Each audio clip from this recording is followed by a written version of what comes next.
Pemirsa, hampir 30.000 halaman dokumen dari Kedutaan Amerika Serikat di Jakarta antara tahun 1964 hingga 1968 yang sudah dideklasifikasi dirilis untuk umum oleh Arsip Nasional Amerika Serikat.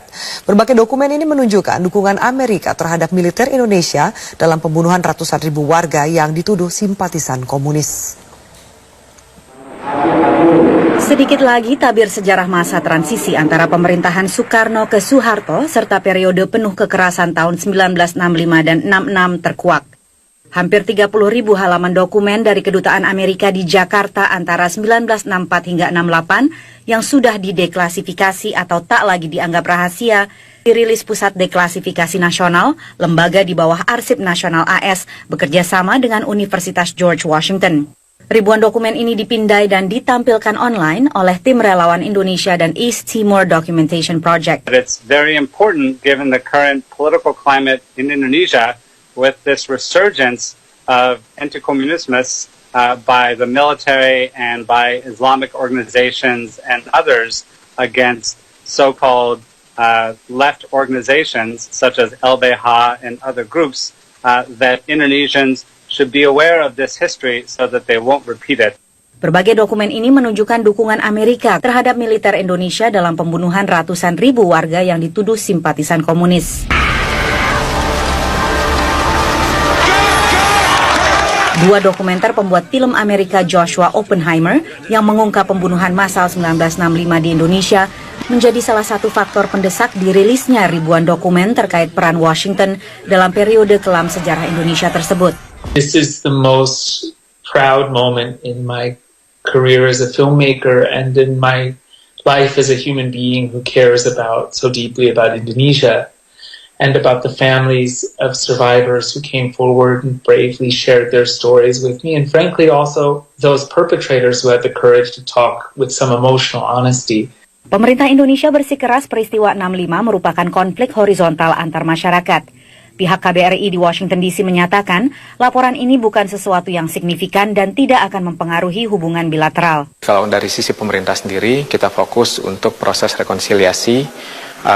Beberapa pihak juga telah melakukan hal yang sama dari masyarakat, tokoh masyarakat, pemerintah maupun juga ahli waris atau anak-anak dari yang tergabung dalam forum silaturahmi anak bangsa. Peran AS di Indonesia dalam konteks perebutan pengaruh di masa Perang Dingin ini bukan hal baru. Sejumlah dokumen yang dideklasifikasi sejak tahun 2000 menunjukkan dukungan teknis dan intelijen CIA terhadap Jenderal Soeharto saat itu, ketika Washington khawatir Presiden Soekarno masuk ke orbit komunis.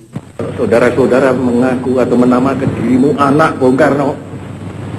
Saya tidak mau punya anak yang tidak kiri. Namun ribuan dokumen yang baru dirilis ini merupakan yang terbesar dan paling detail. One thing we still don't have access to, and which this collection does not include, are the still secret files of the Central Intelligence Agency concerning its covert operations in Indonesia during this period and its covert support for the Army-led campaign of mass murder in 1965 and 1966. We also lack access to many of the still classified Defense Department files from 1965 and 1966. Senator Partai Demokrat Tom Udall yang pada peringatan 50 tahun G30 SPKI 2015 lalu mengajukan resolusi mendesak pemerintah Indonesia membentuk Komisi Kebenaran dan Rekonsiliasi serta mendesak pemerintah Amerika mendeklasifikasi dokumen, akan mengadakan briefing bagi Komisi Hubungan Luar Negeri Senat mengenai rilis dokumen ini dan temuannya. Dari Washington DC, Patsy Widakuswara, VOA.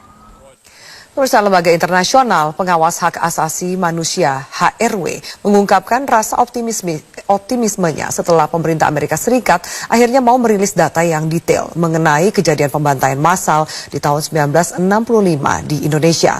Meski demikian, Direktur HRW Wilayah Asia Phil Robertson mengungkapkan dokumentasi ini hanya merupakan ujung dari gunung es permasalahan dan masih ada banyak lagi yang perlu dibuka. Phil Robertson mengungkapkan Amerika saat ini berada di titik pusat untuk membagikan dokumen-dokumen lain untuk dibagikan kepada dunia. Phil juga menyatakan pemerintah Indonesia harus bertanggung jawab atas apa yang terjadi dan siapa saja yang terlibat dalam pembantaian ini. Dalam dokumen berjumlah sekitar 30.000 halaman ini, kantor berita Associated Press juga sempat meninjau isi dokumen dan menemukan beberapa hal.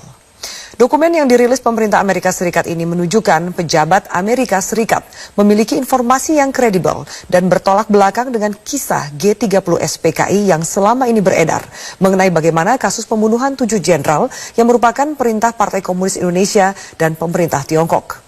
Dalam dokumen milik pemerintah Amerika Serikat juga menyebutkan keterlibatan Soeharto dan sejumlah organisasi muslim terbesar di Indonesia yang pada akhirnya mengambil alih kekuasaan atas Indonesia selama 3 dekade.